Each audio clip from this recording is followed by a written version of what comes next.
hello again, everyone.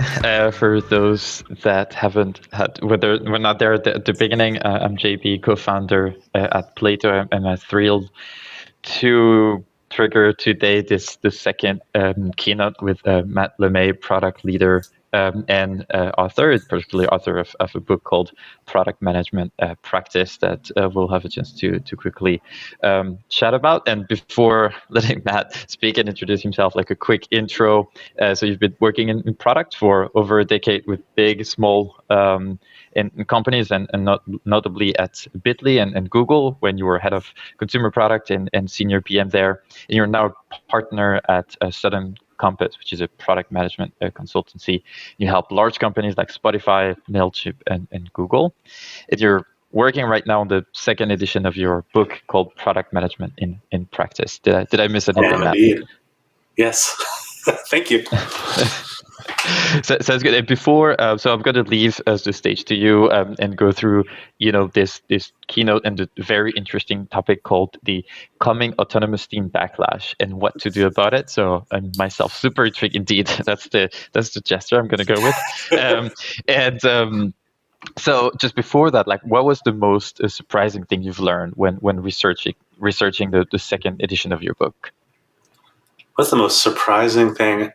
It's funny, the theme I wasn't expecting to come up in a lot of my interviews was that a lot of product managers I'm talking to wish they spent less time being stressed out about how their company isn't doing product management the right way and more time just doing the best product management they could at their companies. I think people are starting to realize that nobody does product management perfectly. There's no such thing as a perfect product-led organization. And a lot of the energy they've spent wishing that their company did things differently is energy they could have spent building better solutions for their customers. Interesting. So there's a lot of concern on the product management community about the meta things, like the process and everything. Kind of I don't know if it's an advice yet or but at this point, hey, this is just how it is. Cope with it, deal with it, and use whatever is in place to kind of actually do the best you can on the product side. Okay, so super interesting. Well, I'm going to leave the stage to you, Matt, and I'll be back in a few minutes after the keynote. So please add your question as they pop up in your head in the Q&A session on the right. And I'll see you all in a few minutes. The stage is yours, Matt. Thank you so much. All right, I am very excited to talk to you today about the coming autonomous teams backlash and what to do about it, in keeping with the general theme of how no company is doing product management just right, and there's always a way for us to do product management better. It's so nice to see you this morning, to spend a little time with you. Whoops, here we go. Got to have a waving bear slide on every deck I do. That's the rule. So a lot of you are probably hearing a lot about this idea of autonomous and empowered teams.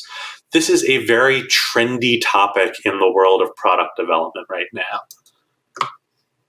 And the idea here is actually pretty simple.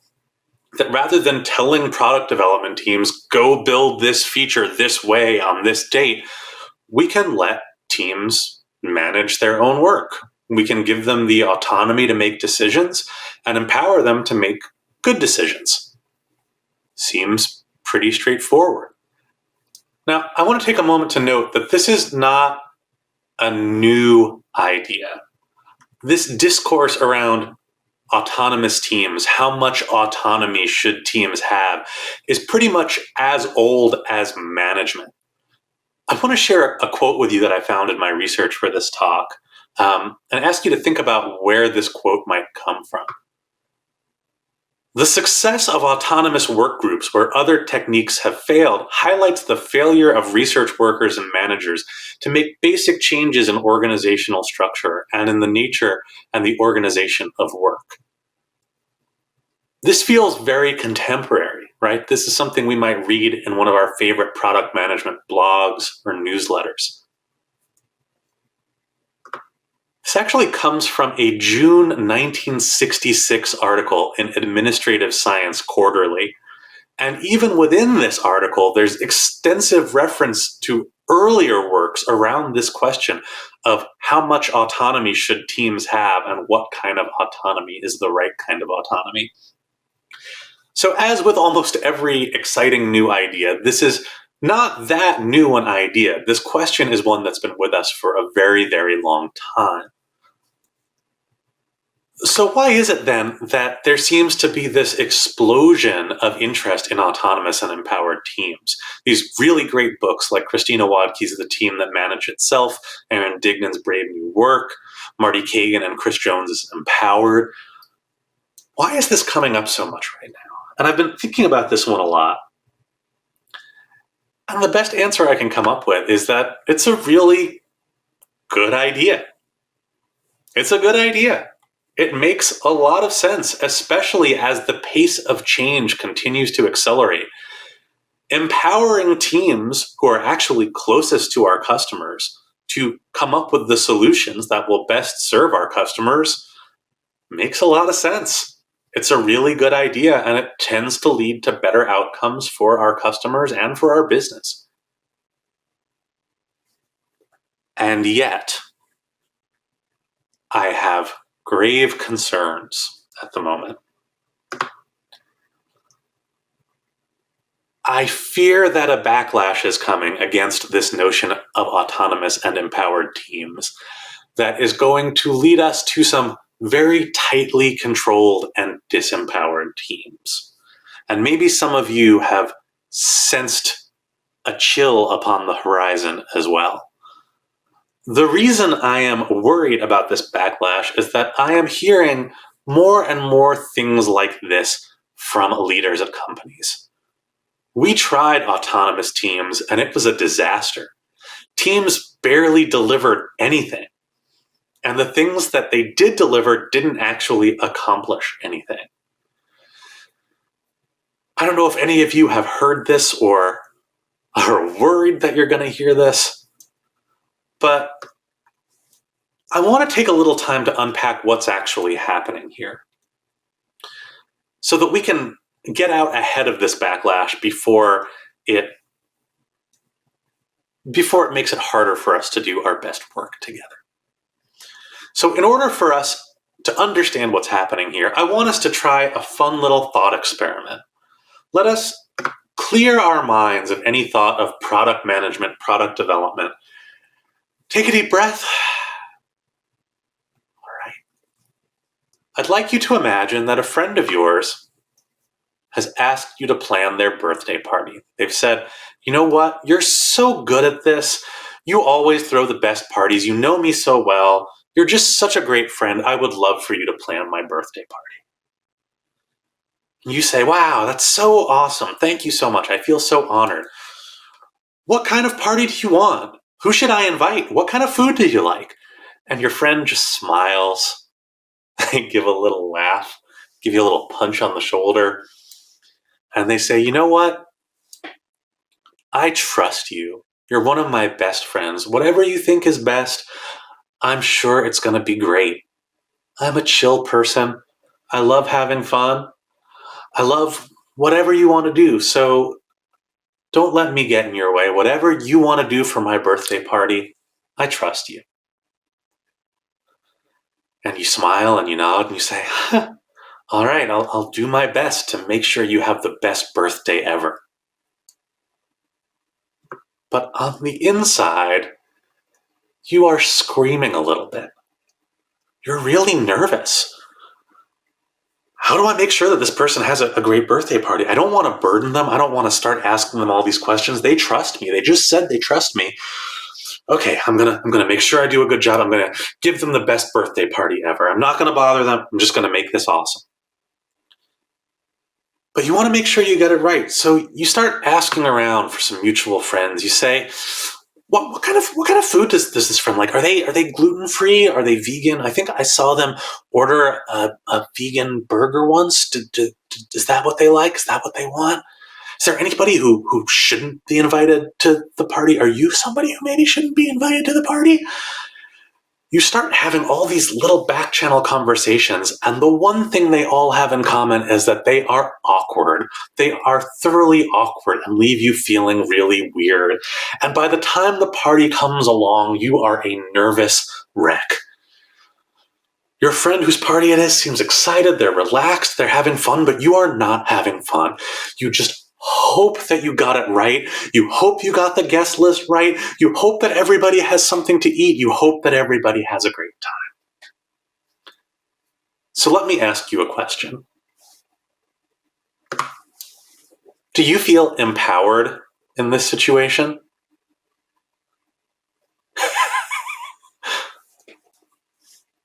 Are you feeling like, I am empowered to do the best party planning of my life? I've never had this much fun. Probably not. So, what can we learn from our little thought experiment together? Number one, we can learn that do whatever you want is not really that empowering. When somebody tells you to do whatever you want, I don't care. I'm chill. I'm easy. I'm the funnest person in the world. I like anything. Let's go skydiving. Let's stay at home. Let's play board games. It's incredibly stressful.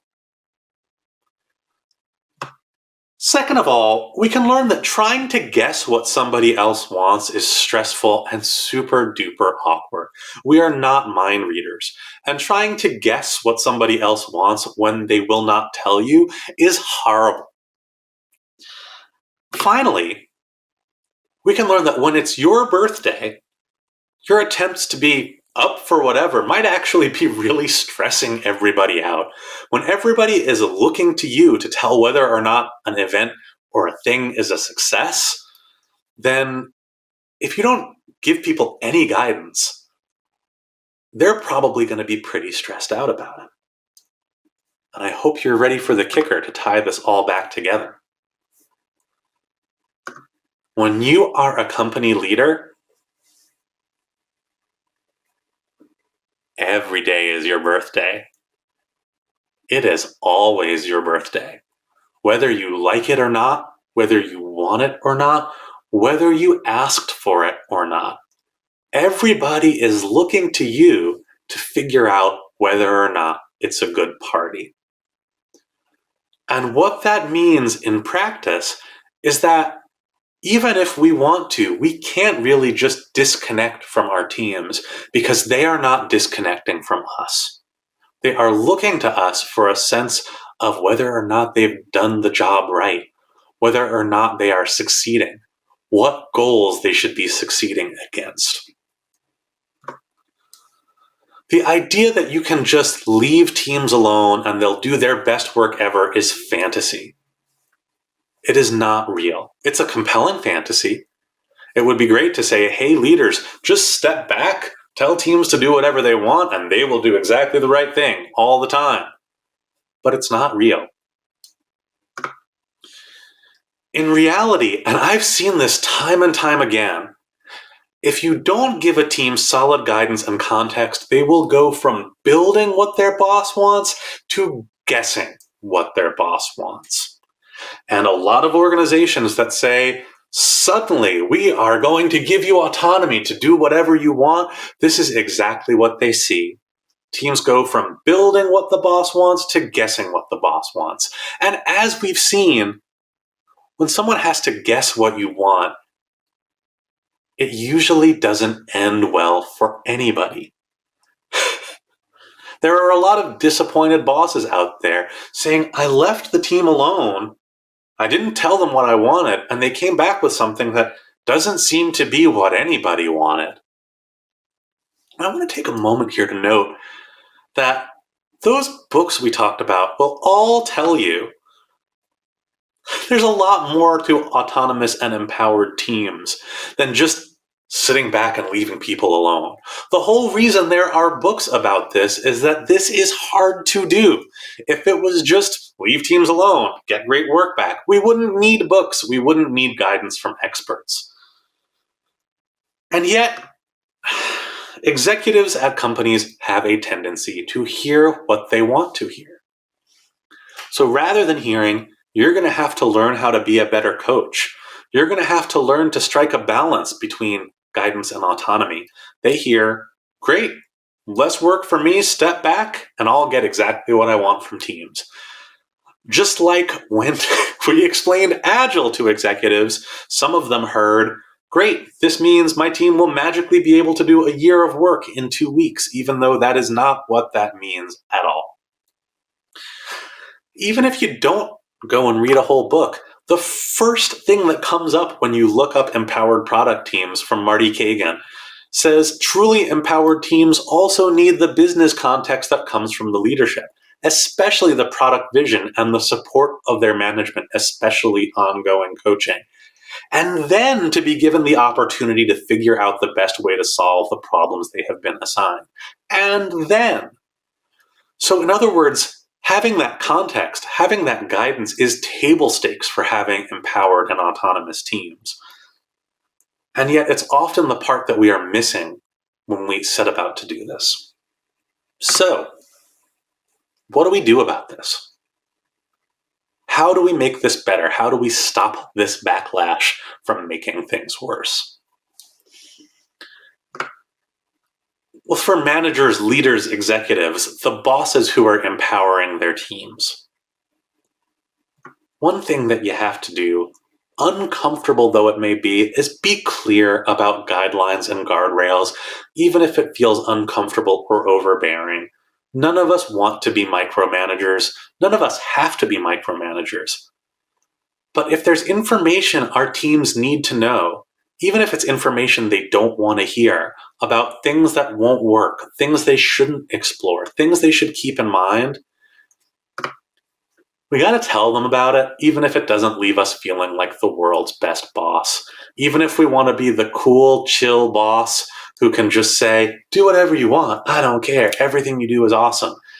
If there's information that they need, if there are guidelines and guardrails, if you need to tell them, hey, look, this set of solutions isn't going to work for us. This set of solutions, go and explore it. Tell them that. You are being kinder, being the person who says, let's plan a birthday at a restaurant, and by the way, I'm gluten-free, as opposed to the person saying, plan a party wherever you want. End of conversation. This next one is really important and is a trap I've fallen into a lot in my own product leadership career. Be as specific as possible about the goals and outcomes you'd like to see. Many of you have probably heard the phrase outcomes over output, or maybe even read Josh Seiden's excellent book of the same name. I found it really helpful to think of outcomes and output as a seesaw, which is to say, in order for us to give teams freedom around output, we have to get really specific about outcomes. We need specificity somewhere. Product teams eventually need to get specific. And if we don't get specific about the outcome we want to see, then eventually we're going to get really specific about the output we want to see. Outcomes and outputs we can think of as a kind of seesaw. If we want to give teams open-ended freedom around their output, we have to be really specific about their outcomes. So if we're too general, and again, this was a trap I fell into a lot, if we are too general about outcomes, if we say, increase revenue, delight customers, that is the only guidance you need, then I promise you we will eventually wind up right back at that place of deliver this exact feature at this exact date. I have been there before. I have been through this. If we aren't specific about what increase in revenue we want to see, by what date, what it means to delight customers, how we will measure that, when we will measure it, if we don't push down on the seesaw of specificity on the order of outcomes, we are going to wind up right back at command and control, deliver this exact feature at this exact date.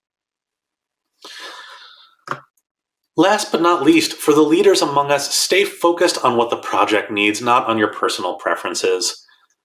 I know it's hard. We all have our preferences. I've tried really hard to disclaim things and say, well, this is just what I think, but I like option 1 more than option 2. This is just one person's opinion. I don't know anything, but I don't like that design. You can't do that. Again, it is your birthday party, and people are looking to you to figure out whether or not the party is a good one. Instead, you can say, walk me through how you think this will help us achieve our goals. This is a magical, magical sentence that I coach a lot of executives on. Just walk me through how you think this will help us. For team members, a quick tip I give a lot of people: always present multiple options. When I was researching the first edition of Product Management in Practice, the big theme that came through was to resist the urge to present your team's one brilliant idea as a big reveal. This never works out well, in part because things can change at the company level. In the time between when you were given a set of solutions to explore and presenting that solution, the direction of the company may have changed. There may be talk of an acquisition that you're not privy to. When you present multiple options and work with leaders to find the one that makes the most sense, you create space for new information in a non-confrontational way, which is a better way to work together. And this next one, again, it's pretty obvious, but it's a good reminder. Ask a lot of questions, even especially when you think you already know the answer. When someone tells you something, say it back. Let me just make sure I'm understanding you correctly is such a powerful and simple way to start a statement. I think back often to a time in my own career when I was sitting at a table with executives, and our CEO said, "I can't wait for us to launch this new feature next week." Now, I knew that when we were launching this new feature, it was actually a beta of the new feature to about 100 users. And I assumed that our leader knew that too. But that was a very dangerous assumption. And a week later, I found myself suffering from that very assumption. Always ask, even especially when it seems like, of course, it would be impossible for us to not mean the same thing.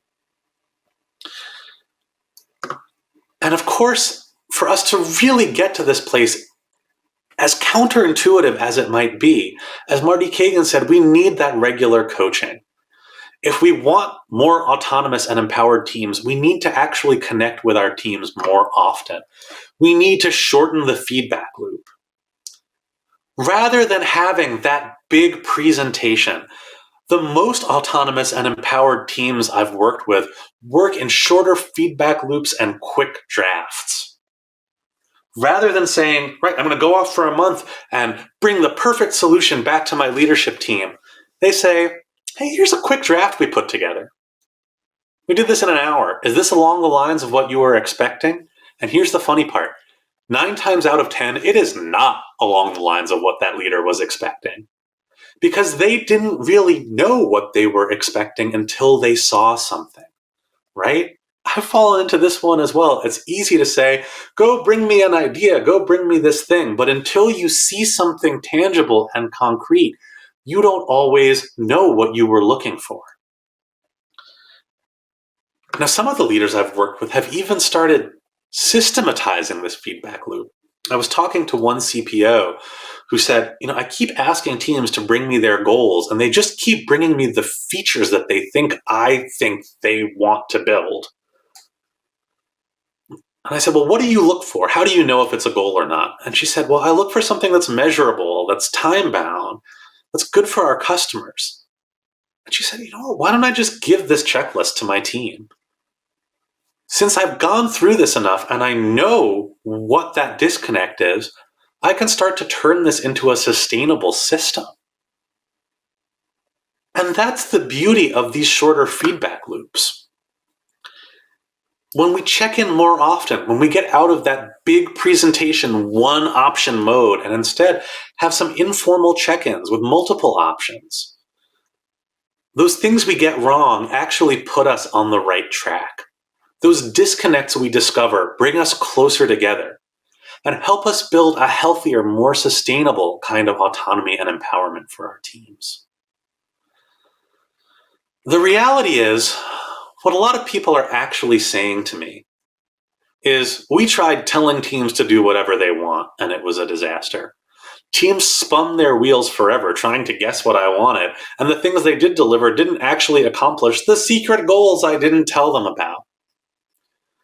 Our goal here is not to do some magical, simple, easy, one weird trick to do the best work ever. Where we want to get to is we tried giving teams the overall guidance and regular support they needed, and it was very challenging, but ultimately led us to better outcomes. So to quickly summarize, if we don't want there to be a massive, awful backlash against the idea of autonomous and empowered teams, we need to acknowledge the difficult and uncomfortable work that goes into actually giving teams autonomy and empowerment. And clear guardrails, specific goals, and above all else, short feedback loops are a good place to start. We got a lot of work ahead of us, but I believe that we can do that work together. Thank you so much for your time and attention, and I know we have a few minutes left to answer your questions, and then we'll have a chance to talk through any other questions you might have in our lounge.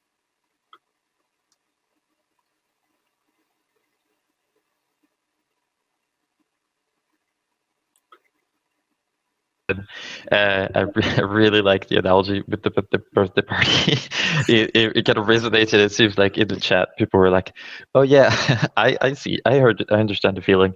So yeah, we have a few minutes. So let me start with like the kind of the most voted question, and it just come up like, what's your opinion on team consensus vision coming from leadership? Because a lot of what you're saying is today, it's like, how do it was very like kind of a top-down approach. Like, how does people at the top communicate better what they want from the team?